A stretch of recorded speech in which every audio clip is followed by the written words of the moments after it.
Chapter number 4 cells and tissues. इसका हमारा है जी आज दूसरा लेक्चर और वो हम स्टार्ट करेंगे इलेक्ट्रॉन माइक्रोस्कोप से। पिछले लेक्चर में हमने देखा था कि जो माइक्रोस्कोप है उसकी दो टाइप्स हैं, एक लाइट माइक्रोस्कोप और एक इलेक्ट्रॉन माइक्रोस्कोप। जो लाइट माइक्रोस्कोप थी उसको हमने लास्ट लेक्चर में कवर किया था। आज हम इलेक्ट्रॉन माइक्रोस्कोप के बारे में बात करेंगे। ये माइक्रोस्कोप की सबसे एडवांस फॉर्म है, मॉडर्न तरीन है।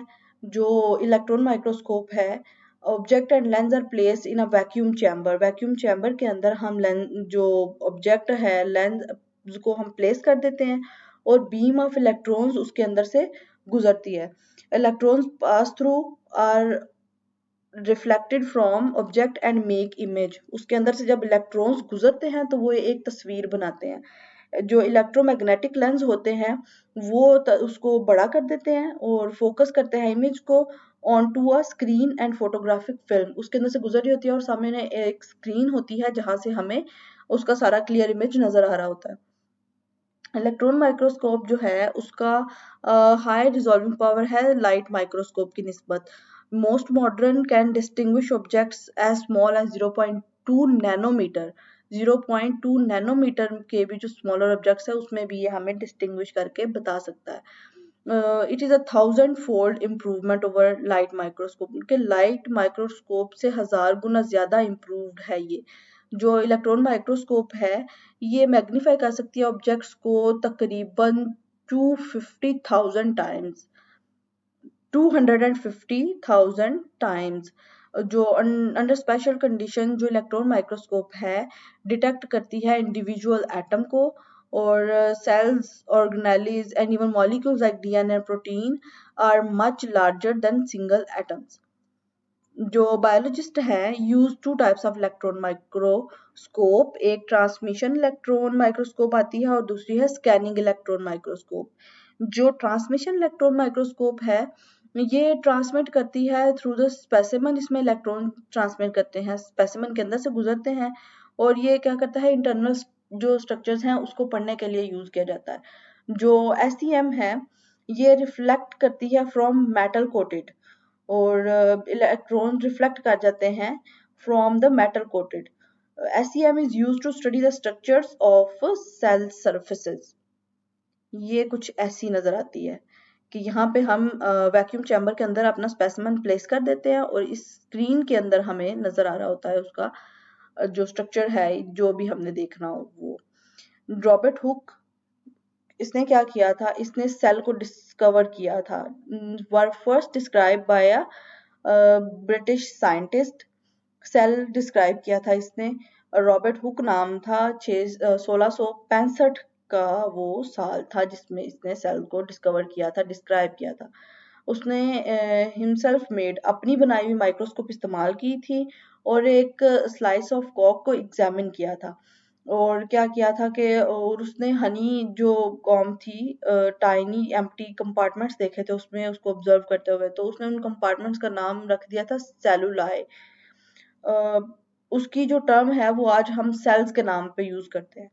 जो फर्स्ट लिविंग सेल्स थे वर observed a few years later.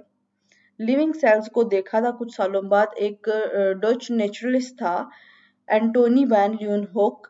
उसने टाइनी ऑर्गेनिजम्स को ऑब्जर्व किया था अंडर हिज माइक्रोस्कोप और उसने उनका नाम रख दिया था एनिमल क्यूल्स, मतलब छोटे छोटे एनिमल्स। हिस्ट्री क्या है जी, फॉर्मुलेशन ऑफ सेल थ्योरी की। हिस्ट्री में बायोलॉजी की, in the history of biology जो एंशियंट ग्रीक्स थे वो पहले लोग थे जिन्होंने ऑर्गेनाइज किया था डाटा नेचुरल वर्ल्ड का। फिर अरिस्टोटल प्रेजेंटेड द आइडिया के जो एनिमल्स हैं, प्लांट्स हैं, ये कहीं ना कहीं एक दूसरे के साथ रिलेट करते हैं।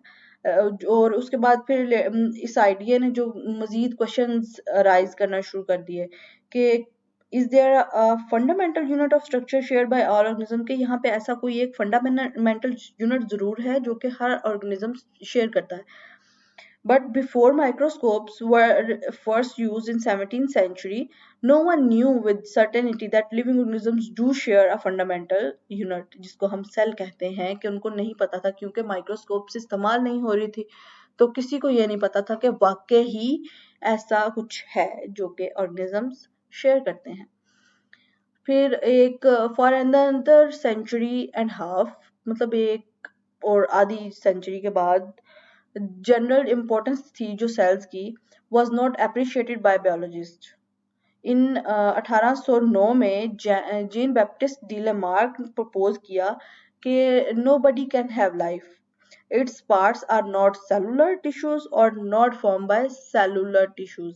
कि कोई भी जानदार जो है, कोई भी बॉडी जो है, वो तब तक जिंदगी नहीं ले सकती, उसमें जिंदगी नहीं हो सकती कि जब तक उसका वो सेलुलर ना हो, या फिर उसके जो सेल्स हैं वो टिश्यूज जो हैं वो सेल्स से मिलकर ना बने हुए।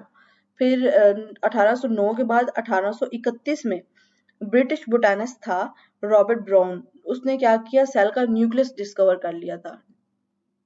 फिर 31 के बाद 1838 में जर्मन बोटानिस्ट था मैथ्यूस शेल्डन, उसने स्टडी किया प्लांट टिश्यूज को और एक फर्स्ट स्टेटमेंट बनाई सेल थ्योरी की। उसने कहा कि जो प्लांट्स हैं aggregates of individual cells which are fully independent, aggregates हैं इंडिविजुअल सेल्स के जो कि फुली इंडिपेंडेंट हैं। उसके एक साल के बाद 1839 में जर्मन जूलॉजिस्ट था थेडर श्वान, उसने रिपोर्ट किया that all animal tissues are also composed of individual sales.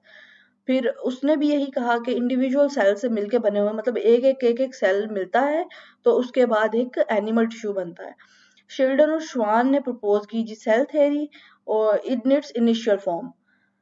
उसके बाद 1855 में रुडोल्फ विर्चू आया जो कि जर्मन फिजिशियन था, propose an important extension of cell theory.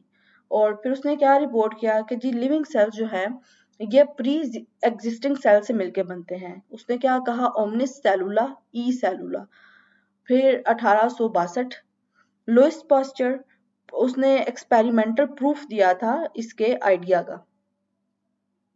फिर इवेंचुअली हमारे पास सेल थ्योरी आ गई जो इसने फंडामेंटल नॉलेज जो है बायोलॉजी का वो सेल थ्योरी में है। इसके वाइड रेंजिंग इफेक्ट्स आए सारी की सारी फील्ड्स में। तो cell theory in its modern form includes following principles, फिर उसको मॉडिफाई कर लिया गया और उसके ये कुछ प्रिंसिपल्स हैं कि जितने भी ऑर्गेनिजम्स हैं ये एक या ज्यादा सेल से मिलकर बने होते हैं। जो सेल्स हैं ये सबसे छोटा लिविंग पार्ट है, बेसिक यूनिट है ऑफ ऑर्गेनाइजेशन का of all the organisms. Cells arise करते हैं only by divisions in previously existing cells, के जो सेल पहले से मौजूद होते हैं, नए सेल उनकी डिवीजन से, उनकी तकसीम से बनते हैं। नेक्स्ट क्या है जी, सब cellular and A cellular particles भी कुछ होते हैं। फर्स्ट प्रिंसिपल जो था सेल थ्योरी का कि all organisms are composed of one or more cells. तो वायरसेस, प्रायोन्स एंड वायराइड्स ये सेल से मिलके बिल्कुल भी नहीं बने हुए। ये इनको हम सब सेलुलर कह सकते हैं या ए सेलुलर पार्टिकल्स कह सकते हैं। इनके अंदर कोई मेटाबॉलिज्म नहीं काम करता। ये कुछ कैरेक्टरिस्टिक्स इनके हैं जिनके जो लिविंग ऑर्गेनिज्म से मिलते जुलते हैं, जैसे they can increase their number, अपना नंबर इंक्रीज कर सकते हैं, अपने जो कैरेक्टरिस्टिक्स हैं वो नेक्स्ट जनरेशन को पास ऑन कर सकते हैं। We know that such a cellular particles are not classified in any of the 5 kingdoms.